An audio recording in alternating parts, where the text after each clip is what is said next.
우리 시간에 시편 131편 말씀 같이 보겠습니다. 여호와여, 내 마음이 교만하지 아니하고 내 눈이 오만하지 아니하오며 내가 큰 일과 감당하지 못할 놀라운 일을 하려고 힘쓰지 아니하나이다. 영혼으로 고요하고 평온하게 하기를 젖된 아이가 그의 어머니 품에 있음 같게 하였나니 내 영혼이 젖된 아이와 같도다. 이스라엘아, 지금부터 지금부터 영원까지 여호와를 바랄지어다. 아멘. 아멘. 얼마 전에 인기리에 방영했던 드라마 한 편이 있습니다. 서울 자가의 대기업 다니는 김 부장 이야기. 제가 보통 드라마를 이제 봐도 끝까지 보는 일이 거의 없는데 저의 세대 이야기라서 그런지 끝까지 재밌게 봤어요. 그리고 이 드라마를 보는 내내 머릿속에 맴돈 단어가 하나가 있는데 그게 바로 세이프티, 안전성이라고 하는 단어 있습니다. 안전성. 일단 드라마 제목부터가 여러모로 이 불안한 시대를 살아가고 있는 사람들에게 삶의 안전성을 보장해 주는 듯한 요소를 갖추고 있는 어떤 사람의 이야기다라고 하는 것으로 우리에게 딱 각인시켜 주면서 이 드라마가 시작됐죠. 서울에 자가를 가졌다. 안정적인 대기업에 다니고 부장이라는 직급도 달았다. 거기에 지혜로운 와이프가 있고 또 자녀도 좋은 학교에 다닌다. 이 드라마의 주인공은 많은 사람들이 원하는 소위 안전한 삶을 살아가는 듯한 사람이었는데 어느 날 회사에서의 입지가 흔들리면서부터 이 안전성에 균열이 가기 시작해요. 임원을 달아야 하는데 유능한 후배가 자기보다 앞서갑니다. 회사에서는 인원 감축을 위한 총대 맬 것을 강요받죠. 결국 자기의 소신을 지키려 하다가 오랫동안 헌신했던 회사에서는 퇴사를 하게 되고 또 설상가상으로 사기꾼한테 속아서 퇴직금과 집을 날리게 됩니다. 그의 인생은 더 이상 안전하지 않다라고 하는, 이제는 그에게 남은 것은 무엇이냐? 불안과 위기죠. 이 드라마를 시청했던 많은 사람들이 그의 상황, 그의 처지, 그것에 크게 공감했으리라 생각이 들어요. 모두가 다 그런 위험 요소들 안에서 나도 저렇게 될 수 있다라고 하는 불안함 속에 살아갑니다. 그리고 그럴 때 그런 어떤 선택에 있어서도 내 소신에 맞다 해도 그것이 사회적으로는 내가 인정받을 수 없는 선택이 될 수도 있고 또 사람들, 가족들의 눈에 볼 때에도 너무 어리석은 선택을 할 수도 있고 그랬을 때 그에게 비난이나 책망보다는 위로와 격려가 필요하다라는 것을 거기에서 이야기해주고 있었어요. 인간은 누구나 삶에서의 안전성을 추구합니다. 불안하고 위태로운 삶, 이런 삶을 살고 싶은 사람 아무도 없죠. 다들 이왕이면 안전한 조건 속에서 평온하게, 평안하게 살고 싶어요. 누구나 다 바라는 거죠.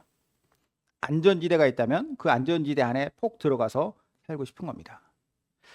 그런데 그 안전지대가 세상에 실제로 얼마나 있는가? 만약에 있다 하더라도 그리고 그것에 내가 들어갈 수 있느냐? 아예 날 때부터 금수저 물고 태어나지 않는 이상 대부분의 사람들은 내가 생각하고 있는, 내가 꿈꾸고 있는 이상적이라고 생각하는 안전지대 안에 들어가지 못한 채로 살아갑니다. 이러한 현실에 대한 자주 섞인 표현이 이번 생은 망했다라는 그런 표현이 아닐까요? 다음 생이 또 있다라고 하는 그런 말처럼 들리기도 하지만 또 한편으로는 한 번뿐인 인생이 소망을 가지고 살기에는 너무 힘들다. 자, 이런 한탄 섞인 표현으로 들려요.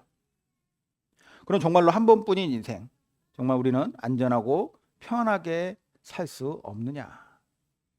하나님은 특출나지 않은 사람에게 정말로 인생의 안정지대를 허락하지 않으시느냐? 자, 오늘 이 이야기를 좀 여러분들과 나눠보고자 합니다. 하나님은 우리에게 소망의 안전지대를 허락하지 않으셨는가? 그리고 만약에 허락하셨다면 우리는 어떻게 그 소망의 안전지대 안에 들어가서 그 안에서의 삶을 누리며 살 수 있는가? 오늘 다윗의 시를 함께 보면서 생각해 보도록 하죠. 오늘의 본문은 요즘 우리가 새벽기도 시간에 계속 나누는 시편의 성전에 올라가는 노래들 중에 한 편입니다. 시편 120편부터 134편까지 15편이 성전에 올라가는 순례자의 노래예요. 예배를 드리기 위해서 나아가는 자가 노래 부르는 것이죠. 특별히 오늘 본문 131편은 다윗의 시라고도 쓰여 있습니다. 그래서 표지어에 다시 보시면은 다윗의 시 성전에 올라가는 노래 이렇게 되어 있죠. 다윗은 하나님께 예배하기 위해서 성전에 올라가고 있었습니다. 그 길에서 떠오른 어떤 인사이트를 가지고 그가 이 시를 노래했어요. 그 주제가 무엇이냐? 제가 보기에는 영혼의 안전지대라는 것이었습니다. 사람이 어떻게 하면 진정으로 안전한 삶을 누릴 수 있는가?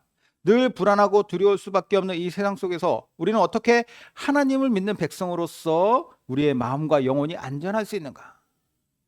그것을 노래하고 있다는 것이죠. 다음에 세 가지를 통해서 하나님 안에서의 안전지대의 삶을 다윗은 살 수 있다라고 노래하고 있습니다. 첫 번째, 주인이신 하나님 앞에 겸손하게 살아간다면 그것이 바로 우리의 영혼의 안전지대가 될 것이다. 이렇게 얘기해요. 자, 1절의 전반절에 여호와여 내 마음이 교만하지 아니하고 내 눈이 오만하지 아니하오며. 세상에서는 사람은 모름지기 자신감이 있어야 성공한다라고 이야기합니다. 당연한 얘기죠. 대체로 자신감이 충만한 사람들이 세상에서 성공한 삶을 영위해요. 자신의 능력이나 가능성을 믿고 과감하게 무엇인가를 하는 사람들, 그런 사람들이 성공하죠. 그러나 성경에서는 이게 아주 절대적이지 않다라고 얘기합니다. 오히려 그것이 위험성이 있음을 이야기해요. 자기 자신의 능력이나 가능성만을 믿고 살아가는 사람들, 그런 사람들은 하나님의 가능성, 하나님의 능력을 믿는 사람들과 서로 대조가 됩니다.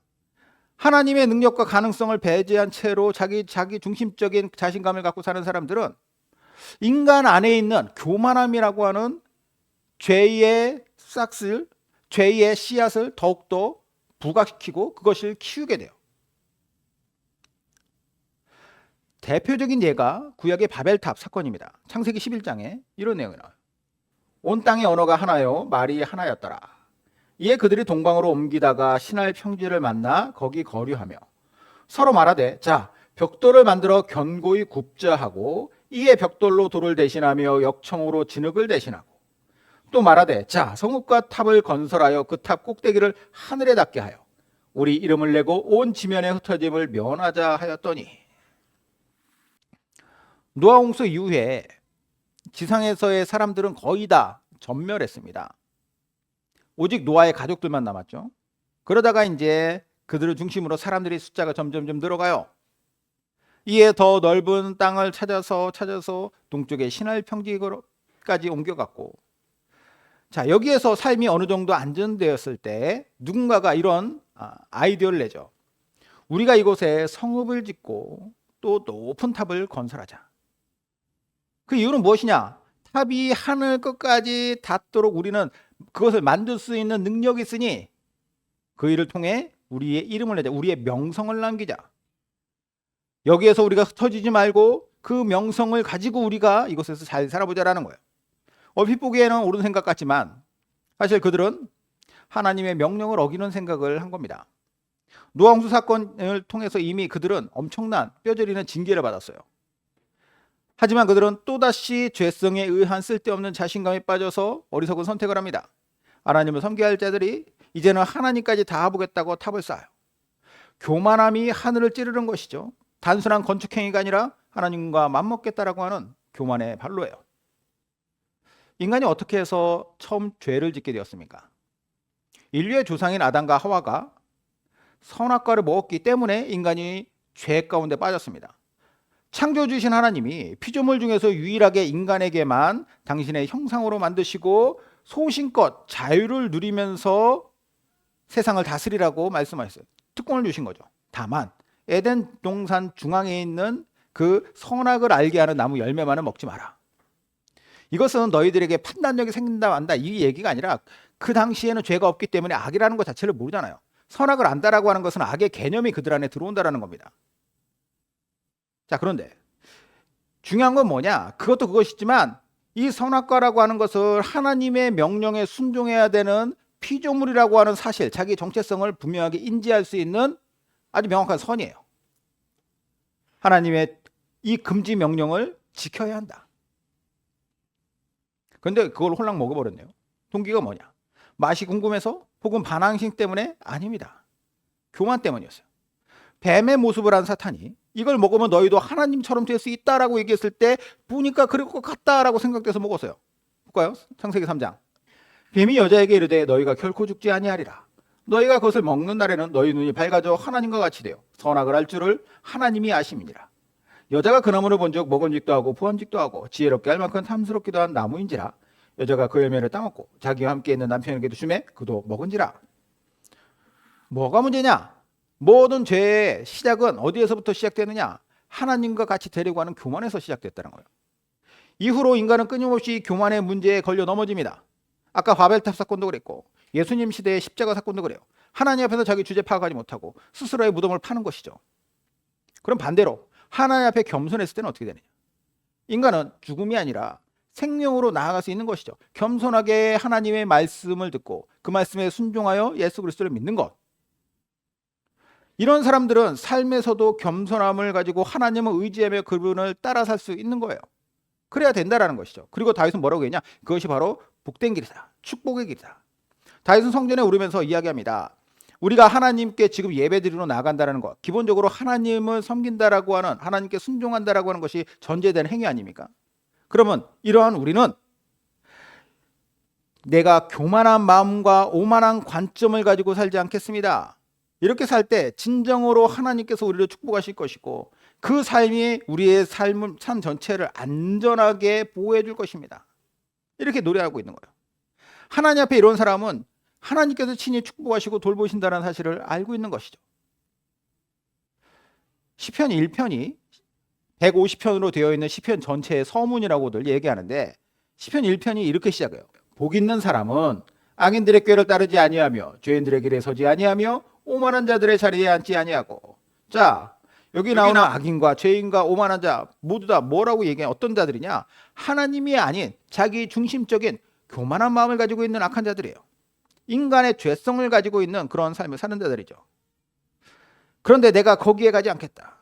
그들과 함께하지 않겠다. 그들의 생각을 따라가지 않겠다. 그게 곧 복이다. 행복한 삶이다. 교만이 아니라 겸손한 삶이 곧 안전하고 행복한 삶을 보장해 준다는 거예요. 하나님 앞에서 겸손한 것을 자신감 없이 사는 나약한 것이라고 오해하면 안 됩니다. 하나님 앞에서 겸손한 사람은 오히려 삶에서 더 큰 자신감을 가지고 살 수 있어요. 그 자신감이 어디서 오느냐는 거예요. 인간의 능력, 자기 자신의 능력에서 오는 게 아니라 하나님의 능력으로부터 말미암기 때문에, 그러므로 그것이 그렇게 겸손하게 하나님을 의지하는 사람은 더 자신감 있게 안전한 삶을 살아갈 수 있는 것이죠. 두 번째, 안전지대의 삶을 이야기합니다. 전능하신 하나님을 의지하며 살아가는 거예요. 내가 큰 일과 감당하지 못할 놀라운 일을 하려고 힘쓰지 아니하나이다. 자, 방금 전에 하나님 앞에 겸손해야 한다라고 얘기했죠. 그러한 겸손의 마음을 가진 사람은 적극적으로 이제 하나님을 의지해야 돼요. 의지. 자, 근데 여기서 주의할 건 뭐냐? 하나님을 의지한다는 것은 그분이 알아서 하니까 나는 아무것도 안 해. 가만히 있을 거야. 이게 아니라는 거예요. 1절 하반절에 여기 보면은 큰 일과 감당하지 못할 놀라운 일을 하려고 힘쓰지 않는다. 이 말은 정말 내가 아무것도 하지 않겠다 이 얘기가 아니라 내 능력으로 큰 일과 감당하지 못할 일을 하겠다고 덤비지 않겠습니다. 대신 하나님의 능력으로 그것을 내가 하겠습니다. 의지하여 하겠습니다. 똑같은 일을 해도요. 그 일을 하는 데 있어서의 마음가짐, 자세 전혀 다르죠. 결론도 당연히 다릅니다. 내 힘으로 하겠다와 내가 전능하신 하나님 의지하여 하겠다는 전혀 다른 거예요. 다윗의 인생에서 가장 극적인 장면을 꼽으라면은 그가 소년이었을 때 골리앗과 싸워서 이긴 일일 겁니다. 3m에 달하는 거인이잖아요. 그 골리앗을 어떻게 이기느냐? 당시 골리앗은 그 근방에 있는 모든 사람들에게 다 알려진 가장 유명한 넘사벽 전사였을 거예요. 누구도 그와 1대1로 싸워서 이긴 적이 없었을 겁니다. 이때 다윗이 자신 있게 그와 싸우겠다고 나서죠. 그는 갑옷이나 창이나 칼로도 무장하지 않은 채로 오직 목동으로서 뭘 갖고 가요? 물매만 가지고 가요. 보통 이걸로 뭘 하느냐? 짐승들을 쫓을 때 쓰는 겁니다. 짐승들은 진짜로 그것을 통해 가지고 많은 사람들이 짐승들을 막 이렇게 맞추고, 어떻게 그렇게 맞춰요? 뛰어다니는 짐승들을 쫓아내는 거예요. 돌 던져서 쫓아내듯이. 자, 이걸 가지고 온 다윗을 보면서 골리앗이 뭐라고 그러느냐? 네가 나를 개로 하느냐? 무슨 작대기 하나 들고 와가지고 나를 죽이겠다고 혹은 나를 쫓겠다고 하느냐? 기분 상했다라는 거죠. 내가 이 꼬맹이를 죽여서 너희들 진짜 나한테 이런 식으로 나온다? 나의 모습, 나를 비웃으려고 한다? 내가 한번 보여줄게 라고 하면서 골리앗이 화가 나서 알려드려요. 이때 반응입니다. 사무엘상 17장에 그 블레셋 사람이 또 다윗에게 이르되 내게로 오라. 내가 내 살을 공중의 새들과 들짐승에게 주리라 하는지라. 다윗이 블레셋 사람에게 이르되 너는 칼과 창과 단창으로 내게 나오거니와 나는 만군의 여호와의 이름으로 곧 내가 모욕하는 이스라엘 군대의 하나님의 이름으로 내게 나아가노라. 자, 이거 잘 보면은 다윗이라고 해서 골리앗이 무섭지 않았을까라는 생각을 해봤습니다. 안 무서웠을까요? 이거만 보면 안 무서웠을 것 같죠. 그러나 우리도 하나님 앞에 기도하고 뭔가를 행할 때 두려운 일 앞에 설 때 두려움이 없어지는 게 아니에요. 두려움은 그대로 있습니다. 그러나 이 두려움 가운데서도 두려움 앞에서도 내가 내 믿음을 가지고 만군의 여호와의 이름과 능력으로 내가 싸우겠다라고 달려가는 거예요. 이게 다윗도 살리고 골리앗도 죽이고 이스라엘이 이기게 한 비결이었습니다. 어쩌면 다윗이 오늘의 이 시를 지어 노래할 때 그날의 기억이 떠오르지 않았을까요? 내가 큰 일과 감당하지 못할 일을 나 혼자 하려고 힘쓰지 않겠습니다. 골리앗과 싸우던 그날처럼 전능하신 하나님 의지해서 싸우겠습니다. 우리의 영혼이 정말 안전하게 안전지대로서의 삶을 살아가려 한다면 그런 안전지대를 누가 만드셨는가? 누가 조성하시고 누가 그것을 지키시는가? 이걸 알아야죠. 전능하신 만군의 여호와다. 사탄은 끊임없이 이 사실을, 이 진리를 왜곡하려 듭니다. 하나님도 이런 상황에는 별볼 일 없을 거야. 하나님께 피해도 너는 뭐 별별 없을 거야. 하나님 봐봐, 힘든 사람이 하나님도 까불면 나한테 죽는다 그러면 찍소리 못하는 게 하나님이야. 이런 식으로 사람들의 마음을 계속 충동질하죠. 인간이 그렇게 생각한다고 하나님이 그런 존재가 되는 게 아닙니다. 미지근한 그리스도인의 77가지 습관이라는 책을 제가 참 좋아하는데 거기 보면 이런 내용이 나와요. 미지근한 그리스도인이 되는 습관, 하나님을 또래처럼 대하라. 전능하신 분, 거룩하신 분, 나는 위대하다라고 말씀하시는 경이로우신 주님. 미지근한 삶을 극대화하고 싶다면 이런 말들을 사용하지도 생각하지도 말아라. 대신에 하나님을 당신과 같은 수준으로 끌어내리라. 하나님을 그저 하늘에 계신 당신의 친구라고 생각하고 좋으신 주님, 내 머리 위 어딘가 계시는 분, 내 든든한 동료, 예수라는 아저씨, 이 정도로만 여기면 된다. 전지전능하시며 온 우주의 주인이신 분을 이렇게 옆에 앉아있는 사람처럼 여기고 대하다 보면 당신이 가고자 하는 엄청나게 미지근한 삶의 길이 열릴 것이다. 왜 사람들이 신앙이 미지근해지는가? 하나님이라고 하는 분에 대한 분명한 어떤 확신보다는 뭔가 막연한 개념? 그런 관념? 그 안에서 나한테 위로 주면 될 정도. 램프의 진이 쓱쓱쓱쓱 힘은 있지만 내가 부르지 않는 이상 안 와. 나한테 뭔가 내 삶에 영향을 끼칠 수는 없어. 이런 개념 안에서 하나님과의 관계성이 맺어진다면 그 사람의 삶은 늘 불안한 거죠. 우리가 의지하여야 할 전능하신 하나님을 무시하면서 미지근한 그리스도인으로 살면 안 된다는 거예요. 그분을 온전히 믿고 의지하는 삶. 그게 바로 우리의 영혼이 늘 안전하게 살아갈 수 있는 비결입니다. 자, 마지막 세 번째. 좋으심 하나님 안에 평온하게 살아가는 거예요. 실로 내가 내 영혼으로 고요하고 평온하게 하기를 젖된 아이가 그의 어머니 품에 있음 같게 하였나니 내 영혼이 젖된 아이와 같도다. 자, 앞에서 우리는 하나님 앞에서 겸손해야 된다. 주인 되신 그분 앞에서. 그리고 전능하신 하나님 앞에 우리는 하나님을 의지해야 된다. 이렇게 얘기했어요. 이 마지막 세 번째는 이 겸손과 의지가 결합된 종합판이라고 볼 수 있어요. 하나님 안에서, 좋으신 하나님 안에서 평온함을 누리는 것이다. 자, 다윗은 어린아이의 모습을 여기서 묘사하죠. 어떤 어린아이냐? 어머니의 품에 고요하고 평온하게 안겨있는 젖된 아이의 모습이다. 자, 여기 젖된 아이라는 표현은 우리에게 있어서 매우 중요한 정보를 가르쳐줘요. 이 아이는 엄마한테 젖 달라고 울고 있는 그런 갓난아기가 아니에요. 젖을 먹고 이제 입을 떼고 있는 이게 아니라 젖을 이제 뗀 거예요. 그만큼 자랐다라는 의미죠.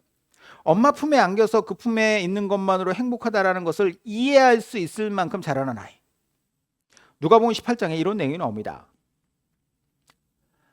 사람들이 예수께서 만져주심을 바라고 자기 어린아기를 데리고 오매 제자들이 보고 꾸짖거늘.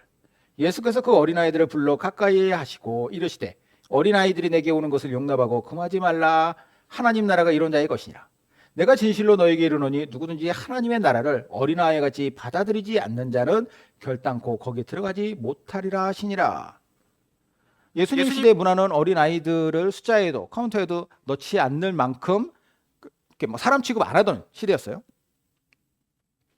그런 시대에 어떤 사람이 예수님께 자기 아기를 축복해 주기를 바람으로 그 아기를 데리고 왔습니다. 깐난하게 아니에요. 어느 정도 자란 아이.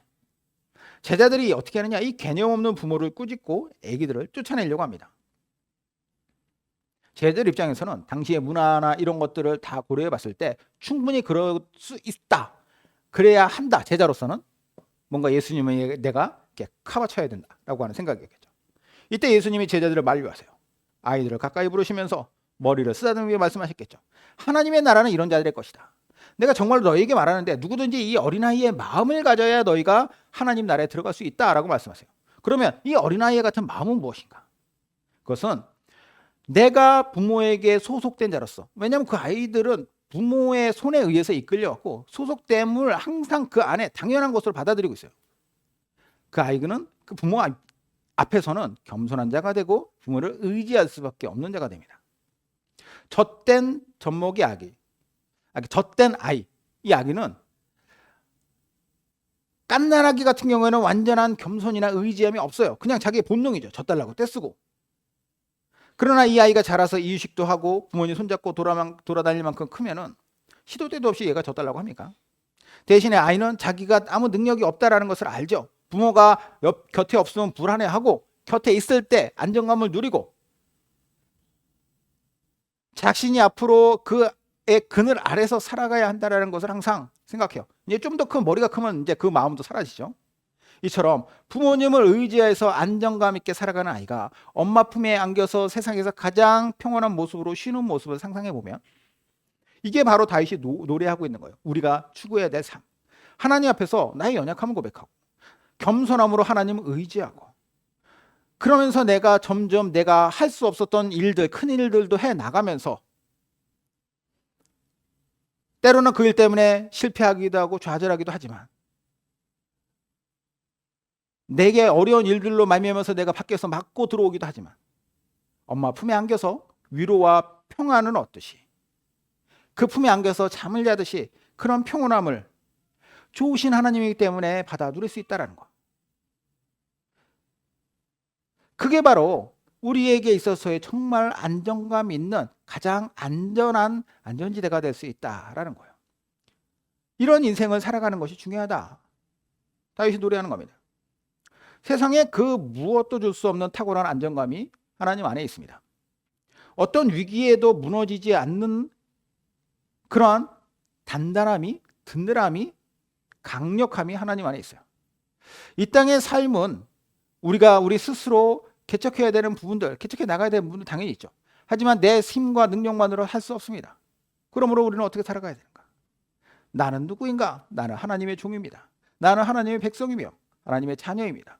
그러므로 나는 하나님 앞에서 겸손하겠습니다. 그리고 하나님을 의지하겠습니다. 그리고 하나님 안에서 평온하게 살겠습니다. 그것이 바로 항상 우리의 기도가 되고 또 우리의 삶의 태도가 되며 그런 삶을 실질적으로 살아가는 저와 여러분 되시기를 주님의 이름으로 축원드립니다. 아멘. 기도하겠습니다.